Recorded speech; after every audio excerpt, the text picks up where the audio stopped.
Introduction. We aren't missing any parts. Years ago, an Italian man named Ferruccio had a successful agriculture equipment business. Ferruccio's expertise mainly involved designing tractors, but he knew he could use his skills to develop a high-powered performance luxury car.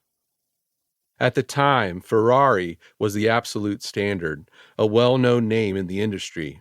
Still, Ferruccio approached Enzo Ferrari anyway and suggested ways Ferrari could improve the performance of his world-renowned car.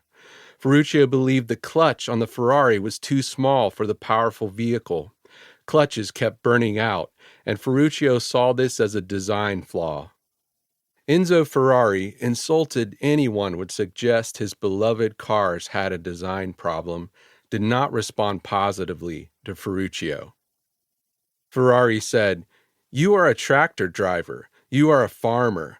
You shouldn't complain driving my cars because they're the best cars in the world." Ferrari, known for his temper, exploded. "The clutch is not the problem. The problem is you don't know how to drive a Ferrari, and you break the clutch." Enzo was loud and animated and told Ferruccio he should stick to making tractors. Because he knew he had the skill to design and build a high-performance car, Ferruccio wasn't discouraged. After being told he should stick to building tractors, Ferruccio manufactured the first version of his car, a 350 GTV that bore Ferruccio's last name, Lamborghini. Lamborghini was convinced Ferrari had a design problem. More specifically, he thought Ferrari's cars were missing a piece of equipment. But Ferrari didn't think his cars were missing anything. He thought Lamborghini just didn't know how to drive them. Two titans of the car industry, one with a design flaw and one with a driving problem, were both wondering about each other's wiring. Have you ever wondered about your wiring? There's a good chance someone listening to these words has doubts about their design. Maybe it's you. Maybe you're the person who feels unequipped, who thinks life is a problem and you're inferior to solve it. Maybe you feel like cards are missing in the hand life has dealt you. The marriage hasn't worked or the career hasn't gone well, and the face you see in the mirror doesn't look happy.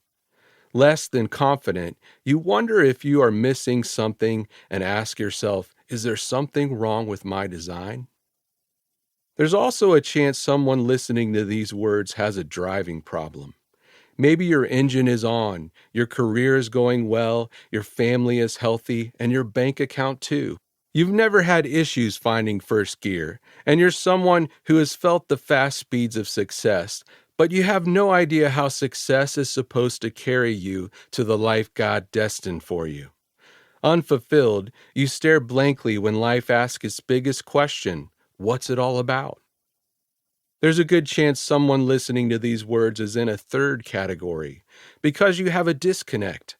You don't have driving problems because you aren't driving. Your car is still and the engine is cold. You haven't questioned your design because you haven't discovered it. You live unaware, not knowing you are divinely sophisticated. Unaware of the potential heaven has handed you, you haven't yet thumbed the ignition switch to the life God intended for you to have. Some of us don't realize we possess high-powered vehicles. A high-performance vehicle we can't drive isn't much use, and a vehicle whose design we don't understand won't take us very far. All three scenarios stem from not knowing how God wired us. Each yields the same result, a self that doesn't feel special and a life you don't love. This book is for people in all three categories because so many of us are not living the powerful life God intended. God designed us with all the necessary components to experience lives we love. Still, most of us don't know how to operate the equipment, don't understand our capabilities, or simply don't realize what equipment we already possess. God designed us to exist in a paradise called the Garden of Eden, where we were happy, full of purpose, and close to our Creator. We know about Eve and Adam eating the apple and understand God.